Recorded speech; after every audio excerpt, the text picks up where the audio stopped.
Imagine a time when a single paycheck could buy you a house, support a family, and even send your kids to college, all without drowning in debt. Sounds like a fairy tale, right? But here's the shocking truth.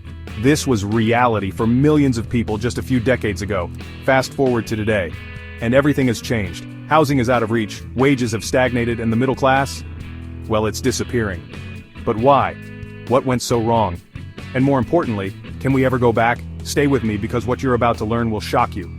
Believe it or not, there was a time when a single salary, yes, just one, was enough to cover everything. The average worker in 1970 earned around $9,500 per year. That's roughly $70,000 today, adjusted for inflation. Back then, the typical house cost just 2.5 times the annual salary. Today, it's more than 10 times the average income. No wonder homeownership is out of reach for so many people. Want to know another crazy fact? In the 1960s, tuition at a public university in the US was just $400 per year. That's about $3,500 in today's money. Compare that to today's $10,000, $50,000 per year, and, well, you see the problem. Now, students graduate with $30,000 to $100, 000 plus in debt. A degree was once a ticket to the middle class, now, it's a lifelong burden. Let's talk about one of the biggest shocks: housing.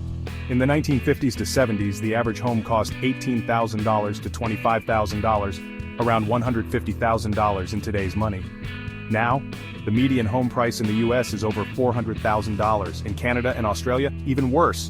And it's not just homeownership, rent has skyrocketed too. In the 1980s, rent was 20 to 25% of an average income. Today, in cities like New York, Toronto, and Sydney, it's 50 to 60% or more. So what the heck happened? Three big things. One, stagnant wages. Wages stopped growing in the 1980s, while the cost of living skyrocketed. Two, corporate greed. Large companies and investors bought up housing, driving up prices. Three, government policy shifts. Tax breaks for the rich, cuts in social programs, and student loan policies made the middle class weaker than ever, while workers were told to work harder. The top 1%'s wealth has tripled in the last 40 years. The economy grew, but the middle class never saw the benefits. Is all hope lost? Not necessarily. Countries like Norway, Denmark, and Germany have policies that keep wages high and living costs fair. Universal healthcare, affordable college, and housing protections could help us restore the middle class. It's not a fantasy. Other countries are doing it. The real question is, will we demand change? Now I want to hear from you. Do you think the middle class can recover, or is this decline permanent?